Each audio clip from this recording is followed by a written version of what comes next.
දැන් මේ වෙනකොට ඔගොල්ලෝ දන්නවා අපිට මේ ජනමාධ්‍ය ප්‍රෙස් එකට ඇතුල් වෙන්න බෑ කියලා. නමුත් මම මේකට එන්න හිටියේ නෑ. මටයි එන්න කිව්වේ. ඇවිල්ලා හතර සැරේ ආවේ. අහනකොට ප්‍රශ්න අහනකොට මම දන්නේ නැහැ දිරවන්නේ නැද්ද කියලා. මම මුලින්ම නලින් ජයසේකෙන් ඇහුවෙත් මේ ආපු ගමන් ඒ කියන්නේ ඉන්දියාවේ මෝදි එනකොටම මම ඇහුවා අස්සා කරපු කිව්සි මොනවද කියලා. ඉතින් තාමත් අපි දන්නේ නැහනේ. අපි අහනවා ප්‍රශ්න අහනකොට ඒගොල්ලන්ට උත්තර දෙන්න බැරුණාන් පස්සේ ප්‍රශ්න මතු වෙනවා. දැන් පචමල්ල ලිහනකොට සක්ක බුරුල් වෙනවනේ පචපච කියනකොට. ඉතින් ඒවා අපි ප්‍රශ්න කරනවා. මොකද සීලුවාකාරයේ සටකපටකම් කරගෙන නිර්දේ ලෙස කරනකොට අපි ඒවා එලිදරව් කරනවා. එලිදරව් කරනකොට මේගොල්ලන්ට උත්තර දෙන්න බෑ. උත්තර දෙන්න බැරුණාන් පස්සේ ඒක තමයි අර මාධ්‍ය මර්ධනේ. එදත් තිබුණා අදත් තිබුණා හෙටත් තියෙනවා කියන එක තමයි කියන්නේ. අපි කියන්නේ මේ සමාජවාදී හඬක් ආරෝපණය කරගෙන ඇවිල්ලා ජනතාවාදී හඬක් ආරෝපණය කරගෙන ඇවිල්ලා මේ ඡන්දවැට විශාල වශයෙන් අරගෙන එනකොට අපිට ප්‍රශ්න කරන්න අයිතියක් නැද්ද දෙයියනේ. මොකද මේකම ගන්න ඕනද අපි? අපිට වැයිද ස්වයං කරන්න. දැන් අපිට කියනවා දැන් වෙබ්සයිට් එකක් ආරම්භ කරන්නලු. අම්මගේ රෙද්ද වෙබ්සයිට් එක ආරම්භ කළාම අවුරුද්දක් යනවා. ආරක්ෂක අමාත්‍යාංශයෙන් ගන්න ඕන මේ අනුමැතිය. ඒකට බුද්ධියංශ දාලා එතකොට අම්මට සිරි වෙන ඒ වගේ වැඩ කරන්න ගියාම. ඉතින් නලින්ද ජයසේක කියන්නේ අපි දන්න මිනිස්සු. ඉතින් දන්න මිනිස්සු මේ මිනිස්සයා දොස්තර කෙනෙක්. ඒ මිනිස්සයාට මේ අර දැන් මක්කද මාල්ලි ෆොන්සේකාට කියපු කතාව. ඒ කියන්නේ කිසි බරක් නැහැ. කට තියනවට කියලා කරලා හරිනවා. සමහර ප්‍රශ්න ඇහුවම උත්තර දෙන්නේ නැහැ. ඔගොල්ලෝ බැලුවනම් හරියට මාධ්‍ය ප්‍රකාශක උත්තර දෙන්නේ නැහැ. නිශ්ශබ්දතාවය කුමන්ත්‍රණය කරලා ඉල්ලවන ප්‍රශ්න.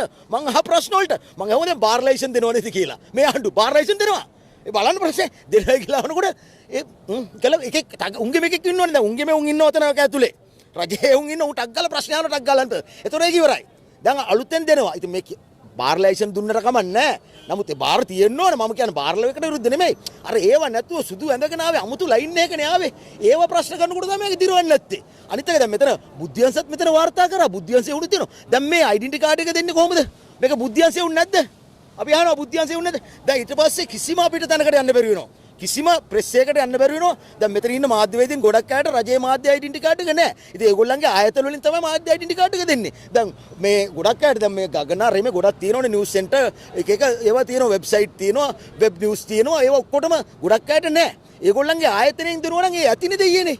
මොකද මේකෙන්ම කරන්න ඕනේ. එතකොට මුන්ට කීකරු වෙන්න එපා. තව ඊට පස්සේ අවුරුද්දකට කියයි දෙකකට කියයි ඊට පස්සේ සීමා කරනවා. සීමා කරනකොට මොකක් හරි හේතුවක් දාලා දානවා. ඉතින් ජුලියස් පූජික්ක තමයි මුලින්ම මැරුවේ මේ රටේ ලෝකේ.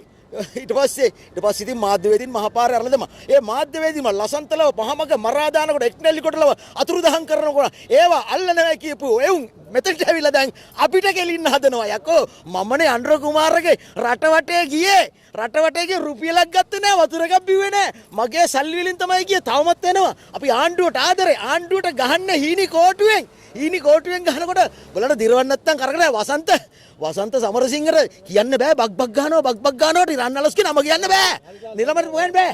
දැන් මේ කාගේ වමනාවක්ද මේ කරන්නේ? මොකද්ද? දැන් මේක ඇවිල්ලා කාගේ කොන්ත්‍රාත්තුවක්ද මේ? මොකද්ද කොන්ත්‍රාත්තුවක් නෙමෙයි අපි මේ අනිකුස්සගේ ඩෙන්ටිටියක් අරගෙන විපක්ෂයට ඔයා මේ කරුණු දෙනවනේ මේ විපක්ෂයකට ඔයා දැන් මේ විපක්ෂයට නෙමෙයි විපක්ෂයට කරුණු දෙන එකක් නෙමෙයි මේ කරන්නේ. මේ කරන්නේ සත්‍යවාදී හඬක් ආරෝපණය කරගෙන ආපු මේ ජනතා හඬට කන් දෙන්නේ නැතුව ගියොත් අපි හරි මාර්ගයට ගන්න ඕන.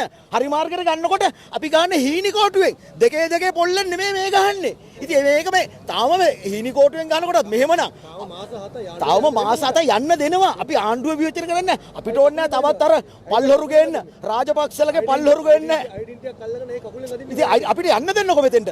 අපිට එන්න කිව්වේ. මම කතා කරලා යන්න ඕන ඩෙන්ටිටිය හදාගෙන එන්න කිව්වනේ. මට හදාගෙන එන්න කිව්වේ වෙබ් එකක් ආරම්භ කරන්න අවුරුද්දක් යනවනේ. ඉතින් කරගෙන යන්නකෝ. අවුරුද්දක් ගියන් පස්සේ අම්මට සිරිනක අවුරුද්දක් ගියන් පස්සේ ඔයා වගේ එක රෙජිස්ටර් කරගන්න. රෙජිස්ටර් කරන්න අවුරුද්දක් නෙමෙයි. අවුරුද්දක් කියන්නේ මහා කාලයක් දවස් 365ක්.